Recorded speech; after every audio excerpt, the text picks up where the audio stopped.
What up? This is the Twice Over Film Club, where we watch a movie every week, and I'm your host Faraz. Today we will be previewing the 2012 film Silver Linings Playbook. This episode is spoiler free, and the movie is available on Netflix, so if you have not seen it, check it out before we release our discussion next Thursday. Make sure to check out recent films that we have discussed, such as Vivarium, The Lincoln Lawyer, The Garden of Words, and this Thursday we'll be releasing our discussion on The Lighthouse, which is available on Amazon Prime if you still need to get that watch in. Keep up with all the movies we do and all of our episodes by subscribing to the podcast and following us at The Twice Over on Twitter, Instagram, or Facebook. We are also open to listener suggestions, so if you want us to check out a specific movie, DM us and we'll give it a watch. Alright, so here's myself, Farhan, and Yusuf previewing Silver Linings Playbook, a 2012 movie starring Bradley Cooper and Jennifer Lawrence. If I'm not mistaken, Jennifer Lawrence won Best Actress for this at the Oscars. She won Oscar and Academy Award and Golden Globe. Not that I would agree with that necessarily, but we're gonna talk about it.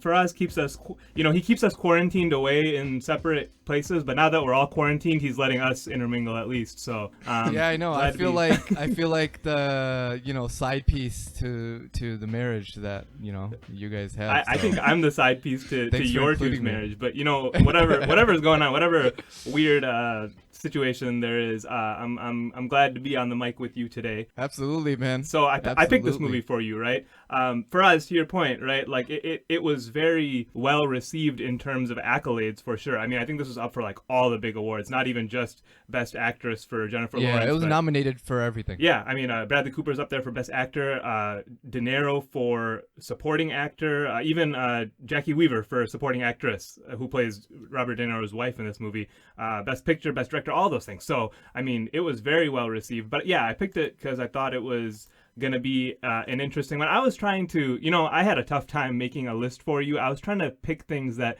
I thought, at least tended towards some of your interests based on what I know about your movie watching, but had a little bit of the elements that I prefer as well. I was trying to find some sort of middle ground there, and this is kind of one that I picked. Would you guys call this like a rom-com? It is kind of rom-com-y, right? What's that? 100%. Yeah, definitely a rom-com. Sure. And so I think, for a rom-com, this is kind of a pretty well-constructed movie. That's kind of why I picked it. I thought it was a little bit, above the, rom-coms don't always have the best reputation. But I think this is like a good example of how a rom-com can be a really complete film also. So yeah, I agree, man. I mean, this is like when they're making a rom-com, this is what's on the board. And they're like, we have to get to this. This is the pinnacle. Rom-coms, they just do so many things so horribly, right? This is, is it technically in that category? Maybe. I think it's just it's minorly a comedy, it's minorly a drama, kind of just a little bit of everything, and it's at the end, it is a love story. I think I'd agree with that. I mean, it definitely does have a little bit of everything, and I mean, I don't know how you guys feel about this. I'm a person who I can enjoy a rom-com. I can sit down and enjoy the experience of it, but usually I go in with kind of lowered expectations, and I think I did that for this movie as well. I was kind of like, all right, whatever, people keep talking about this, let's just see what it's about. I'm bored today, so I'll put it on. It wasn't something that I sought out, very heavily, and I was pleasantly surprised, I think. So, there's at least a couple aspects of this movie. We'll see when we get into the scoring, but I'm kind of low in some areas, but I'm also very high in other areas. So it's got a mix of everything, and I think anyone can enjoy this film. I mean, it's not overly complex, but there's enough depth there, I think, because I'm a person who likes the depth, but, and I was able to find that in this movie. I will say that I do agree that for a rom-com, this is up there as a decent movie, but overall is how I scored it, so you'll probably find my scores to be a little harsh. I mean, that's fair, right? It's not a movie without flaws either. So let's get into it. I mean, let's start at the top with writing, right? I had writing at an 85 for this movie. I'm right on with you. Oh, both of you got 85?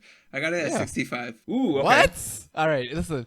This is what happens. Faraz scores low. He's going to change his mind by the end of the podcast. I mean, that's very possible. I mean, I think we have to talk him into it a little bit. I think I've done that once so far, by the way, so it's not a very common occurrence at all. It's not a bad thing if you keep your mind open, to the conversation. So yeah, I'm definitely open to the idea of why you guys scored it an 85. I personally don't have much to say about it. It was funny at times. The writing felt a little chaotic, but that's the point.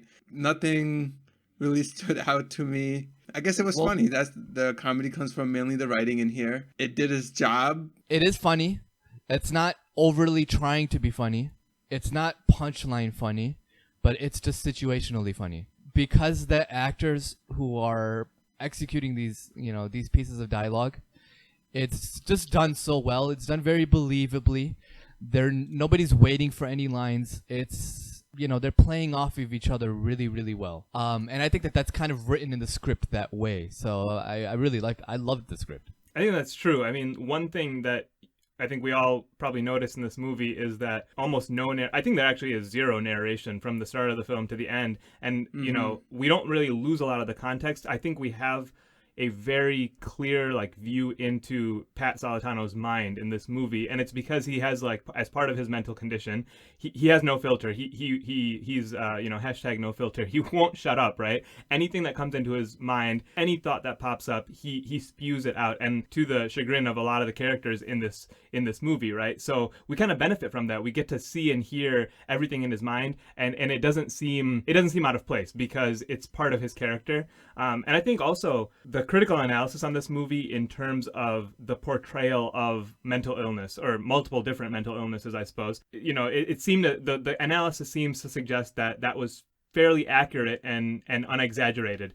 So I think that's a props to the writing as well, that they didn't really overdo it on the mental illness portrayal, which is probably pretty easy to do. And I mean, I think we've all seen examples where it is overdone. So I thought that was really well balanced. For sure. I mean, I gotta say, I'm not sure how I agree with a lot of what you said, but I don't know how that even pushes it past average. All right. Well, that's your opinion.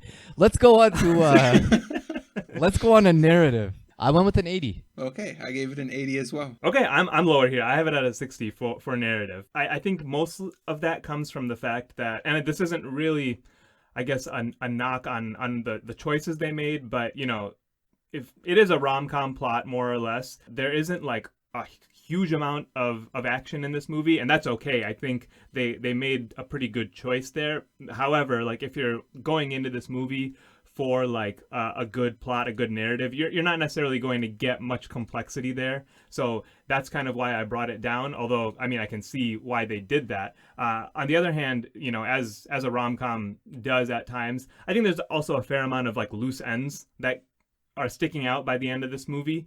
And we can discuss that more. But I think that, they didn't really wrap everything up nicely. And there was things that I wanted to see played out more, or tied in better that just didn't. And I think, again, that's okay for what they were trying to accomplish. But, purely in terms of looking at the plot, it's not as neat as you might see in another movie. So that's kind of why I left it where I left it. Yeah, I agree with you. I mean, there are definitely loose ends for sure. And there's a lot of things that are just not believable, that didn't make sense, that I think they just kind of, they had a lot of assumptions that I don't think really were believable. Yeah, 80 is kind of the high point as well. I mean, honestly, I might even just change this more to a 75, 70. Just as you were talking, this more stuff made sense. I'm going to go with the 70 on this. Oh, wow. Well, Faraz, let me hear from you. Faraz, you tell us, can you give me a quick summary of kind of what the synopsis of this movie is? I want to kind of get a sense of what you thought really happened in this movie, and give me your thoughts from there. You got two people who kind of go through a life event that but it ends up with them kind of spiraling out of control, and now they're trying to build back up, and they help each other in doing so. I thought that's pretty much the story that we're talking about, and I just thought it's an easy to watch movie. It's pretty enjoyable, and it's paced well, and it's engaging. It played off on all those things better than average, so I gave it 80. Yeah, I mean, I don't think I disagree with you in terms of the pace and the enjoyability of it. I think that's all there. So, I mean, at least on those points, I think I agree. I guess if you think you agreed with me, but you don't see how that brings it up above average on dialogue, I think, on writing, I think in the same manner, I agree with you, but that just didn't quite do it for me to bring it all the way up to an 80, I guess. That's, I'm okay with those differences, as Farhan so aptly put. That is your opinion, which doesn't matter to me whatsoever, okay? So you're sticking with the 70, huh, Farhan? I'm sticking with the 70. I mean, here the thing is, we're just talking about the meat of the story. And the direction, because they're having to... Right. Yeah. And I don't think that it is anything. I think it's average for the movies that we have. Not even for the movies that we've been watching so far. I don't think that that's something that's really shined out. The thing is that David Russell can do amazing things in direction. He's the guy who directed The Fighter. He directed American Hustle. This isn't those movies, and that's not why you watch this for direction, really. I mean, there's not in terms of the actual story and the way that the story is directed, it's average. It's worth pointing out though that it was nominated for Best Director, right? So I mean, he did get at least the critical acclaim on that front.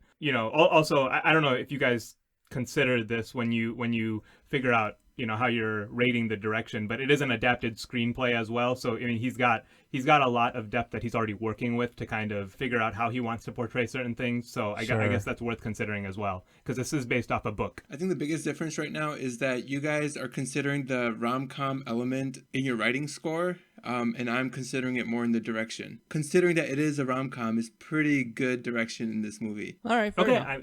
That's a fair description of it. I mean, I think that's something that we all kind of account for those little factors in different ways. And I think that's fair. I mean, that's kind of where you are personally as a viewer placing the blame or the praise for different things. So fair enough. Okay, so let's go on to acting. It is the highest score. I gave it 85. I'm at a 90 on this one. I'm also at a 90. Faraz, you said at the top, though, that you don't necessarily agree with Jennifer Lawrence winning Best Actress on this one. I mean, she was great at the role, but come on, I don't know about Best Actress. I mean, Jessica Chastain was up for Zero Dark 30. Naomi Watts was in there for The Impossible. I mean, there were other contenders, but I suppose maybe it wasn't the strongest field. I guess it was 2013, so yeah, she plays a similar role in like American Hustle. I think she does Oscar-worthy performance for sure. Okay, looking at the contenders or nominated actresses, I really think she won because the movie itself. Zero Dark 30, Beasts of the Southern Wild, Amour, and The Impossible. Have you seen? How many of those have you seen? Zero Dark 30 and Beasts of the Southern Wild. Okay. But again though, who had? I mean, for sure, Silver Linings Playbook is the most popular movie in that list. And it's also the most character-centric movie, probably, right? I don't know. I haven't seen all of them, so I can't say that. But it is very. It's at least very character-centric on its own, right? No, but I clearly thought she was good, though. I gave it an 85. I mean, Bradley Cooper was really good, too. She does benefit from that.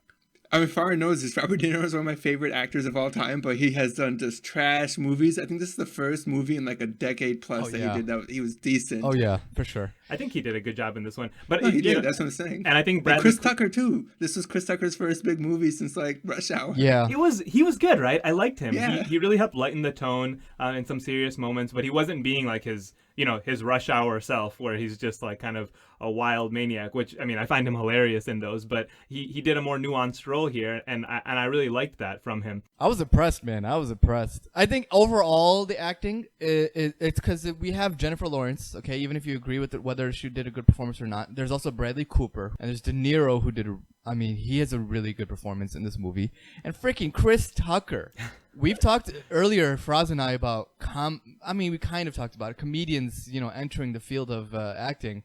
Where we had a movie where First Reformed with Cedric the Entertainer came in, and it's seeing people out of their normal breadth, their normal range, is really interesting to see. And Chris Tucker, he has a very nuanced role, but I think he was awesome at this role, and I think overall the acting was really good. If you're looking for a good movie that has really good acting, believable performances, very good interactions, natural interactions between actors, I think that this is the movie for you. I think this is one of the best movies at doing that in the last decade. Let me just clarify one thing. Farhan said we can have a disagreement about whether Jennifer Lawrence was good or not. That's not true. We all agree she was great in the role. The disagreement is right. Good enough. Good enough, I should say. Good enough for the Oscar. Not even good enough. She was good enough for the movie, but for the Oscar itself, I don't know. I mean, I do think Bradley Cooper was the better of the two, and they had really good chemistry, and maybe she benefited from that. But then somehow, it depends I don't know who he was up against that year, but he didn't win for Best Actor. However, she won for Best Actress, right? Mm-hmm. So, I mean, I do think she benefited from the chemistry that they've kind of established.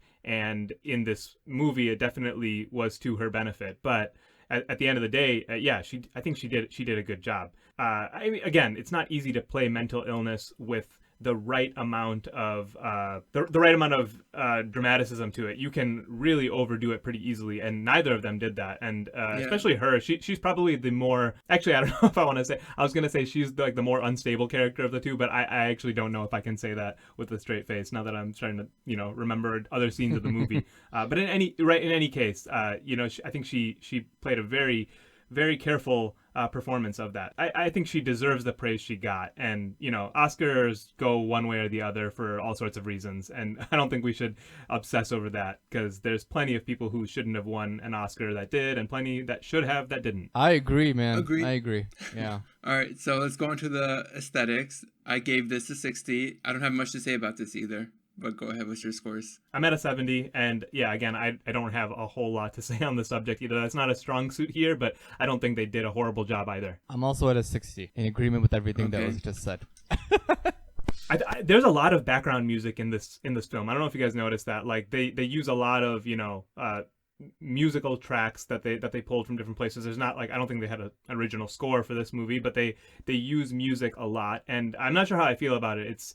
It wasn't always the most consistent, but it's certainly pleasant in most cases, fits with the tone. But I don't know, sometimes when there's that much music, it feels like they're just trying to control the tone of the movie with the music. I kind of get bothered when there's like a different musical track every 5 minutes, which there definitely is in this movie. Interesting. I didn't notice it. I honestly. Yeah, I can't say I did either. I'm gonna have to watch that again. I mean, obviously, I noticed that there was music in the background, but the changing of it, maybe it was playing. What you're saying, like playing on our emotions and his bipolar nature as well. So there may be an explanation for it, but yeah, it kind of gets a little distracting at some point. I mean, interestingly, I think most of the movie is shot on handheld, and I think that's like kind of appropriate. They shuffle from like wider camera angles to super up close, like almost uncomfortable, and that kind of again fits with his character and what they're trying to convey about exactly what his state of mind is. So he is very he's manic, he's all over the place, there's a lot of interweaving thoughts, and things happen fast, and he doesn't know how to react in time, and you do get some of that experience just from their camera movement. Yeah, there's actually a lot of camera movement. Like I can't think of a moment where like the camera is standing still for like a still shot. Yeah, I don't really have too much to recall, which is why I called it a 60. I mean, I think I would have to watch it again and just kind of noticing this other stuff. Yeah, I mean, no, there's nothing that like that's memorable that you're gonna think about after the movie in this category. Mm-hmm. All right, themes, guys. I gave this a 75. 75 for me too. I went with an 80. It's not a theme you typically see, what I would say, and I mean, it's gonna be a long discussion of what the theme is of this movie. But what I found the theme to be is not one that you usually find in a movie. And I think they did it decently well. I mean, they executed that theme really, really well. What would you say the theme is? The theme is supporting other people's dreams and quirks, even if you think they're ridiculous, and especially if you like/love them. And I think that's not just in the main romance. That's in the side relationships as well. So I think they did a pretty good job at doing that. I think you could even talk me into a higher score. I did want to give this a higher score because I really did like the theme in this movie. They go all in on that one theme basically, and I think I'd expand kind of the description you gave a little bit as well. But like really, it's kind of one overarching concept, and they give it to you a lot of different ways, and I do like that. I have this above average. I could even go higher, and I think maybe if they had a little bit more. There's a lot of parallel relationships in this movie, so you see kind of the same sorts of relationships with all these different characters that mainly Bradley Cooper, with his friends, with his family, and with his love interest. You see him kind of handling things in a different way, and obviously he's not in the best position to be providing stability to others, but he does have that role to a degree. I really did like that whole concept. It's debatable how high you want to go, but they did do a very good job on that specific theme, I think, and I think we're all in agreement there. Mm-hmm. Yeah, cool. Well, there's our scores. We'll catch you on the other side. Watch this movie if you haven't, and we will see you later this week, guys. Because we know that everyone is watching these movies along with us, and so we want to continue to encourage that behavior, because I'm sure everyone is that invested in this podcast. Yeah. Thanks for listening to this production of The Twice Over. If you haven't already, subscribe and follow wherever you get your podcast, and remember to support us on Patreon or by sharing the podcast with a friend. Feel free to contact us on Instagram, Twitter, or Facebook at The Twice Over, or email us at comments@thetwiceover.com. All of the music you heard is from Amerigo Gazaway. Check him out on Bandcamp and Spotify.